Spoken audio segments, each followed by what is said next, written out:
bedakan puasa sunnah dengan puasa wajib? Dari mana Anda bisa bedakan puasa qadha dengan puasa wajib? Dari mana Anda bisa bedakan salat zuhur dengan salat asar yang ditunaikan di waktu yang sama dalam bentuk jama' takdim atau jama' takhir? Rakaatnya jumlahnya sama, ruku sujudnya sama, pembedanya apa? Niat. Maka dari sini kata para ulama, niat itu mesti dihadirkan termasuk dalam persoalan puasa Ramadan. Kapan dihadirkannya? Dijawab oleh hadis riwayat Sayyidah Hafsah radhiyallahu taala anha, ummul mukminin, keterangan Rasulullah sallallahu alaihi wasallam yang dirangkum dalam kitab Sunan An-Nasa'i nomor hadis 2333, demikian juga disebutkan dalam Ibnu Majah nomor hadis 1700 atau di Abu Dawud nomor hadis 2455. Man lam yubayyit as-siyam qabla al-fajr fala siyama lahu. Siapa yang tidak menghadirkan niat, man lam yubayyit as-siyam, siapa yang tidak menghadirkan niat pakai siyam kalimatnya sebelum datangnya fajar, fala siyama lahu, maka siyamnya, puasanya dinilai tidak sah, tidak ada faedahnya. Maka niat itu dihadirkan sebelum datangnya subuh. Boleh, dan boleh malam, tidak ada masalah, sepakat ulama, tidak ada masalah. Anda bisa nih malam nih, dan setelah tarawih misalnya kan mau istirahat dan niatkan dalam hati, mahalluha fil qalbi, dia ada amalan di dalam hati, ada amalan di lisan, ada amalan bil jawari. Amalan hati itu disebut niat, amalan lisan disebut talaffuz, dilafadzkan. Amalan jawari itu dengan anggota tubuh kita yang lainnya. Misal niat salat Anda dalam hati, saya mau niat salat subuh saya 2 rakaat, bahasa Arabnya usolli fardhu dhuhr, atau itu salat dhuhr, misalnya kan 4 rakaat atau 2 rakaat, misal dalam hati Anda niatkan, dan lisan Anda mengucapkan kalimat Allahu Akbar. Abu Dawud nomor hadis 857, dia Allahu Akbar Anda ucapkan, Allahu Akbar, tangan Anda bergerak. Jadi ini lisan, dalam hati niat, jawari mengangkat tangan sejajar dengan bahunya. Ya, nomor hadis Al-Bukhari nomor hadis 751, misalnya kan hadwaman kibaihi. Tayyib, jelas sampai sini? Jadi silahkan niatkan malamnya. Malam, kalau sudah niat itu misalnya Anda tidur, bahkan berhubungan suami istri, itu tidak membatalkan niatnya, sah niatnya. Kalau Anda ingin lebih dikuatkan misalnya, mendekat kepada fajar boleh. Ya, pada sahur misalnya, selesai sahur, kan? Baik, selesai sahur, atau makan di waktu sahar, habis istighfar Anda berniat untuk puasa. Dan akan lebih baik bila niat itu digunakan dengan takrar, mengulang, berulang, ya tidak dipaketkan. Ya, misalnya niat sekali untuk 30 hari ke depan atau 29 hari. Baik ya, ada yang berpendapat demikian tapi itu lemah. Diusahakan niat itu dihadirkan tiap malam untuk menguatkan motivasi kita supaya lebih baik daripada sebelumnya. Jadi alangkah lebih baik bila tidak dipaketkan sampai dengan sebulan yang ke depan. Ya Allah, niat saya puasa Ramadan ya Allah, satu paket sampai akhirnya. Misalkan supaya nggak diulang-ulang karena Allah Subhanahu wa taala. Bisa gitu kan? Dalam hati Anda hadirkan kalimat itu. Walaupun ada sebagian yang mengatakan benar, tapi tetap yang terbaik adalah adanya takrar atau diulang dalam setiap malamnya. Jelas di sini? Baik, alhamdulillah. Dari mana ini? Ini dari teman-teman kita yang menisbatkan diri kepada mazhab Syafi'iyah di Mesir, tepatnya di Al-Azhar. Disusunlah, mereka mengatakan niat itu harus ya supaya orang itu tidak lupa dan jelas dia ucapkan dengan lisannya. Lalu disusunlah niat-niat itu. Kalau mau sholat, sholli fardhu salatid duhur, nawaitu shauma ghadin untuk puasa, nawaitul wudu'a dan seterusnya. Ini semua disusun. Mereka pun mengatakan dalam buku-buku mereka, ini adalah niat pelengkap, bukan niat asas. Niat asas dalam hati. Kalau ada seseorang mengucapkan dengan lisannya nawaitu shauma ghadin usolli fardhu salatid duhur, tapi hatinya enggak niat salat, enggak diterima. Tapi kalau ada orang niat dalam hatinya memang mau salat duhur dan dia lupa ucapkan usolli fardhu salatid duhur, diterima salatnya karena asas niat adalah hati. Ini pendapat yang menisbatkan diri kepada Syafi'iyah, adanya niat dengan lisan tapi itu pelengkap, bukan itu asas. Bukan itu asas gitu kan. Kalau jumhur ulama, Imam Ahmad, Imam Malik, Imam Abu Hanifah mengatakan tidak ada niat kecuali dalam hati. Seperti contoh, Bapak Ibu tadi mau sholat Isya, begitu iqamah kita berdiri di shaf. Bukankah dalam hati kita sudah niat mau sholat Isya? Kan tidak mungkin sholat maghrib, nggak mungkin sholat subuh, nggak mungkin. Sama pada saat kita berdiri di shaf belakang jadi makmum, ada imam, kita di belakang, bukankah sesuatu niat jadi makmum? Bukankah tadi imam kita pada saat maju di tempat imamnya dia sudah niat mau jadi imam dalam hatinya? Ya itulah niat sholat. Dia tidak perlu mengatakan makmuman, imaman, yang sudah jelas dia jadi makmum dia. Sudah jelas-jelas dia begini, dia mau sholat duha, dia berdiri mau sholat duha, tidak mungkin dia niat sholat duhur. Itulah niatnya. Dan ini yang dikatakan oleh para jumhur ulama, bahwasanya niat tidak perlu dengan lafaz karena belum pernah ada dinukil dari Nabi SAW seperti itu. Satu-satunya yang disebutkan dan didengarkan oleh para sahabat itu adalah waktu Nabi SAW menyebutkan niat haji dan umrohnya. Itu pun ada sebagian ulama yang mengatakan itu bukan niatnya, itu termasuk dalam talbiyahnya. Tapi beliau mengatakan labbaik Allahumma umratan. Ya Allah, aku niat aku menjawab panggilan umrahmu. Labbaik Allahumma hajjan, ya Allah saya jawab panggilan hajimu, gitu kan. Jadi Allahu alam, yang saya melihat pribadi, saya melihat dari apa yang telah dituliskan para ulama ini, kita kembali kepada jumhur ulama yang mengatakan tidak ada lafaz niat, karena dalam pemahaman pun ini bukan dari Imam Syafi'i ya, dari pengikut Imam Syafi'i yang datang setelahnya ya. Karena Al-Azhar ini ada jauh setelah Imam Syafi'i, jauh. Imam Syafi'i tahun berapa? Niat itu wajib agar sah puasa kita, dan waktu niat itu terbentang antara maghrib sampai adzan subuh. Jadi maghrib hari ini puasa Bapak untuk niat besok, puasa untuk besok. Jadi niat itu bukan harus setelah sholat tarawih ibu bapak.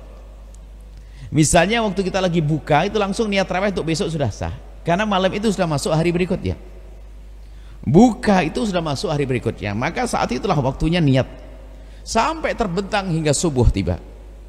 Kalau subuh tiba nggak ada lagi niat untuk sholat, untuk puasa fardu. Biasanya kita melakukan niat itu adalah setelah sholat taraweh. Itu umumnya kan begitu. Satu, waktunya terbentang agar Anda tahu, dan niat bisa saja dilintaskan di hati. Dan yang tidak niat tidak sah loh puasanya. Yang tidak niat tidak dianggap sah puasanya. Itu menurut yang dikukuhkan. Kalau Anda lupa nggak niat, tidak dianggap sah puasa Anda. Nanti kita kasih kemudahan dalam hal ini. Yang penting kita bahas dulu menurut pendapat yang dikukuhkan harus ada niat. Niat wajibnya di hati, wajibnya di dalam hati, mengucapkan dengan lisan untuk membantu kekhusyuan di dalam hati. Adapun niat pun juga tidak harus pakai bahasa Arab, basa Jawa juga asal, boleh. Niat pokoknya aku niat puasa Ramadan, sudah esok hari selesai. Aku niat puasa Ramadan fardu ini, esok hari selesai. Aku niat puasa besok, gitu aja, dilintaskan di hati, aku niat puasa besok. Maka ini harus adanya niat. Niat harus. Kemudian bahkan kalau Anda khawatir niat bisa, supaya ini kami beri contoh ekstrim, begitu gampangnya niat. Anda di dalam sholat boleh niat puasa kok. Nah ini, wah ini gimana nih lagi sholat? Ya nggak pakai ngomong, misalnya lagi sholat begini langsung kok ingat puasa, biarpun itu tidak khusyuk ya, sholat kok ingat puasa, langsung niat sesama puasa, gitu aja sudah di dalam hati, itu sudah sah. Karena supaya tidak kena was-was, pokoknya niat harus. Cuman cara niatnya itu yang dimudahkan. Sebagian orang mengajari niat yang panjang, dianggap kalau tidak pakai niat itu tidak sah. Nawaitu shoma ghadin an ada'i fardhi syahri Ramadan hadhihi sanah fardhan lillahi ta'ala. Panjang banget. Bagus itu niat. Sehingga ada ibu-ibu mendengar ibu-ibu tidak puasa. Ditanya, ibu kok tidak puasa? Iya, karena kemarin saya tidak niat. Kata Ustadz, kalau niat kan nggak sah puasanya. Oh begitu. Ibu kenapa tidak niat? Karena aku tidak taraweh. Lah memang kenapa niat harus taraweh? Aku tidak hafal niat. Wah ini kacau. Rupanya nggak hafal niat. Ngira itu niat harus pakai yang panjang. Nawaitu shoma ghadin. Nggak pakai itu. Aku niat puasa Ramadan besok. Selesai. Lintaskan di hati. Selesai. Maka perlu dimudahkan urusan niat. Selanjutnya keempat. Ini poin-poin tentang niat. Untuk jaga-jaga, kami beri pendapat dalam mazhab Imam Malik, nanti di awal Ramadan kalau niat itu sebulan penuh. Ya Allah, aku niat puasa sebulan Ramadan ini penuh deh. Jadi Anda punya stok niat. Kalau besok malam kok lupa, Anda punya niat mazhab Maliki. Saya sudah niat di awal bulan, niat saya niat sebulan penuh. Ini perlu dihadirkan juga mazhab Maliki ini, biar hati Anda tentram. Kadang lupa, enggak niat. Nah kalau Anda lupa nggak niat, langsung aja, oh aku punya stok mazhab Maliki, aman. Tapi kalau Anda ingat, ya tinggal niat. Kok sombong banget gara-gara kenal mazhab Imam Malik kok niat aja malas. Aku harus Malikin, enggak. Nawa itu tetap bismillah, cepet. Nggak usah mazhab Malikan kalau kamu masih dalam keadaan sadar dan ingat. Itu madhab Imam Malik untuk mengantisipasi kalau tiba-tiba kita itu lupa. Makanya nanti di awal hari, atau kalau lupa awal hari di hari kedua, niat puasa sebulan penuh. Nah ini harus difahamkan, jangan sampai kemudahan menjadi menyusahkan. Niat kemudian, nah niat itu apakah cukup? Jadi ada pendapat yang kita hadirkan dalam buku Ramadaniyat ini. Ada orang sudah sahur, tapi lupa niat. Nyeselnya, ya Allah, semalam sahur tak saking buru-burunya gara-gara kamu bang. Abang tuh dibanguni susah sehingga kita buru-buru sampai gak niat. Ambil pendapat yang sangat mudah bahwasanya Anda makan di tengah malam itu kan aneh. Kalau makan malam kan jam 8, jam 7. Lah kok jam 3 makan malam tuh kamu mau ngapain? Kan gitu pertanyaannya. Jawabannya apa? Mau puasa. Makanya makan di waktu yang aneh sudah dianggap niat, sudah gitu saja, nggak usah pusing. Jadi kalau tiba-tiba Anda ikut makan sahur, berarti Anda niat puasa. Di dalam hati sudah niat. Coba ditanya, mau ngapain? Sahur. Ngapain sahur? Mau apa? Puasa sudah. Ada sebagian mempersulit. Memang disebutkan dalam kitab fikih nggak sah, orang makan sahur nggak sah. Kita ngambil pendapat mengatakan sah biar ada kemudahan untuk orang awam. Mohon maaf kalau bapak-bapak kan kadang tinggal sahur tok. Ibu-ibu yang rupet itu kadang lupa. Yang masak, nyiapin ini, bangunin anak segala macam dan sebagainya, nyuapin dedeknya, aduh macam-macam. Sehingga bisa saja lupa. Ini kemudahan yang perlu kami hadirkan biar Anda dalam berpuasa itu mudah dan indah. Setelah itu besok puasa. Nah, waktu mulai berpuasa adalah saat adzan subuh. Waktu subuh, bukan adzan subuh. Jangan salah, sebab adzan subuh di sebagian kampung itu telatnya 1 jam, kan repot nanti. Waktu subuh tiba, bukan adzan subuh. Kapan waktu subuh tiba? Waktu sahur sudah habis. Waktu subuh tiba. Makanya tukang adzan itu kalau dia digaji tidak adzan di awal waktu, dosa hukumnya, haram, gajinya nggak halal. Maka tukang adzan kan ada yang gratis. Kalau tukang adzan gratis memang bebas. Tapi ke tukang adzan yang digaji, maka dia harus yuraqibul waqta, memperhatikan waktu agar adzannya di awal waktu. Karena adzan awal waktu itu dibutuhkan oleh orang dengan bermacam-macam hajat. Ibu-ibu ada pengen boboin anaknya, pengen tidur cepat tidur awal, maka pengen cepat sholat. Adzannya ditunggu nggak adzan, kan repot. Ada yang mau berpergian, yuk kita berangkat, tapi setelah sholat deh biar enak, plong begitu. Adzannya telat, nggak datang, kan repotin orang. Atau yang ini lagi enak makan sudah kelewat subuhnya dari tadi, yang nggak sah. Makanya adzan awal waktu yang diangkat di menara. Jadi tukang adzan itu ada fikihnya. Adzan nggak pakai fikih hanya karena menang juara adzan, kan repot, nggak ngerti ilmunya. Makanya kami rindu, sudah kami siapkan sepertinya materi ini, tapi belum terwujud karena banyaknya agenda-agenda. Kami rindu ingin membuat satu pelatihan singkat sehari untuk menjadi imam, khatib, dan tukang adzan, supaya semuanya dengan rambu-rambu fikih dan enak. Dan kalau pakai fikih nggak ada yang merepotkan. Kalau fikihnya benar tidak akan merepotkan. Adzan. Nah, imsak, wah ini adanya di negeri itu. Imsak itu kan dalam bahasa Arab menahan diri. Jadi setelah imsak 10 menit itu adanya di negeri kita saja. Di negeri lain nggak ada istilah imsak. Kalau imsak di negeri lain itu adalah hakikat puasa, mulai imsak anil mufattirat atau muftirat. Puasa itu menahan diri. Imsak itu pada hakikatnya ya waktu subuh tiba. Cuman di negeri kita ini ijtihad ulama Indonesia ini ya perlu dipertimbangkan juga, perhitungkan. Karena pada zaman Nabi itu ada jeda. Jadi ada pertukaran tukang adzannya Rasulullah antara Sayyidina Abdullah bin Rabah sama Abdullah bin Maktum, itu keren. Jadi adzan itu ada 2. Adzan yang pertama bangunin orang untuk tahajud, adzan yang kedua untuk sholat subuh. Seperti kalau di pondok Al-Baca kan adzan 2 kali. Adzan pertama untuk bangunin orang, adzan yang kedua untuk sholat subuh. Dan biasanya adzan pertama ini yang sudah di masjid pulang sahur, yang di rumah pergi ke masjid. Lah antara adzan pertama dengan kedua atau antara adzan ini dengan subuh itu kurang lebihnya qadra 50 ayat.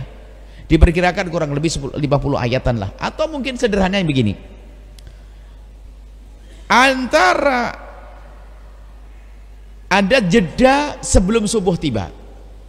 Supaya kita waspada. Jadi antara sebelum subuh tiba, karena subuh itu waktu sahur terakhir. Maka agar jangan sampai kita ini bahasa Jawanya itu pokoknya ya pontang-panting lah gitu. Maka ada namanya jeda, dengan istilah ulama kita imsak. Waktu bunyi imsak itu ibu bapak masih boleh makan, Anda boleh negak, Anda boleh makan kenyang. Cuman imsak tuh siap-siap, bunyinya imsak, siap-siap. Yang makan kerupuk rambak cepat minum air daripada keselak, maksud itu. Coba ini pas minum kerupuk rambak belum sempat minum air terus adzan bagaimana coba? Ayo, bisa seharian penuh batuk dia. Nah, kurang lebihnya begitu. Sikat gigi, bersih-bersih. Maka imsak itu benar untuk siap-siap, tapi ketahuilah waktu imsak masih boleh makan, boleh minum. Itulah pemahaman fikih singkat pada saat ini, insyaallah. Kesempatan ini insyaallah nanti dilanjutkan di majelis ahad. Bagaimana niatnya? Kita tahu niat puasa wajib itu harus di malam hari. Sebelum fajar terbit kita udah punya niat. Boleh niat sebulan penuh. Dari awal kita niat mau puasa sebulan penuh. Boleh niatnya tiap malam. Dan ingat, niat itu tempatnya di hati. Untuk siapa kita berniat? Untuk siapa kita berpuasa? Karena banyak orang yang niat puasanya sekedar menggugurkan kewajiban belaka. Apa sih yang kau inginkan dari puasa ini? Sebagian orang berpuasa karena ikut-ikutan saja. Karena semua di kantor pada puasa, sehingga dia terpaksa berpuasa. Karena di rumah semuanya puasa, ya terpaksa dia puasa. Oleh karena itu, tidak mengherankan kalau kita melihat orang puasa tapi nggak sholat. Rukun Islam yang kedua ditinggalkan, tapi rukun Islam yang keempat dia kerjain. Kenapa? Karena kebiasaan aja. Lafatan niyah, pertama yang perlu kita ketahui, niat itu yang wajib di hati. Adapun niat di lafaz itu hukumnya sunnah, tidak wajib dalam madhab Syafi'i. Nanti kita akan jelaskan panjang. Niat itu wajibnya di hati. Mahalluha al-qalb, tempatnya niat itu adalah hati. Nah, kemudian bagaimana redaksi niatnya? Nah, menurut jumhurul ulama, mayoritas ulama, mereka mensyaratkan niat itu harus ta'yin, harus secara spesifik menyebutkan puasanya puasa apa. Seperti Ramadan misalkan, nawaitu shauma Ramadan, saya berniat puasa Ramadan. Itu minimal spesifik menjelaskan puasanya puasa apa. Saya niat besok puasa nadar yang kemarin saya nadarkan, atau saya niat besok puasa untuk bayar kafaroh karena sumpah yang pernah saya langgar. Nah, saya niat besok puasa untuk kafaroh, ta'yin itu minimal. Jadi kalau puasa Ramadan aqallun niyal mujziyah, menurut niat yang paling minim, niatnya bagaimana? Nawaitu shauma Ramadan, saya niat puasa Ramadan. Itu udah paling minim loh, paling minim sekali. Nah, di dalam hati nawaitu shauma Ramadan. Kalau nggak hafal yang panjang, nawaitu shauma Ramadan. Atau saya pakai bahasa Indonesia, dalam hatinya niat puasa Ramadan. Itu minimal. Walaupun dia nggak sebutin fard Ramadan, nggak ada fardnya kan. Kalau yang lengkap nawaitu shauma Ghadin ada fard di syahri Ramadan. Dia nggak sebutin kata-kata fardnya, nggak apa-apa, tetap sah. Dengan nawaitu shauma Ramadan udah sah. Dia nggak nyebutin ghadinnya, ghad, tetap sah. Dia nggak nyebutin adaannya, atau dia nggak nyebutin lillahi ta'alanya, tetap sah. Nah, atau dia nggak nyebutin hadis sananya, tetap sah. Minimal nawaitu shauma Ramadan, itu minimal. Tapi yang lengkap bagaimana, yang sempurna? Sebagaimana dikutip dalam Hasyiah Bajuri dan I'anatul Talibin, yang sempurna, yang lengkap, nawaitu shauma ghadin an adai fardhi syahri ramadhani hadhihi sanati lillahi ta'ala. Kalau cuma mengatakan nawaitu shaum saja, saya niat besok puasa, tidak terbesit sama sekali di otaknya puasa Ramadan, pokoknya saya niat puasa. maka nggak sah karena nggak ada ta'yin. Tapi harus nawaitu shauma Ramadan minimal.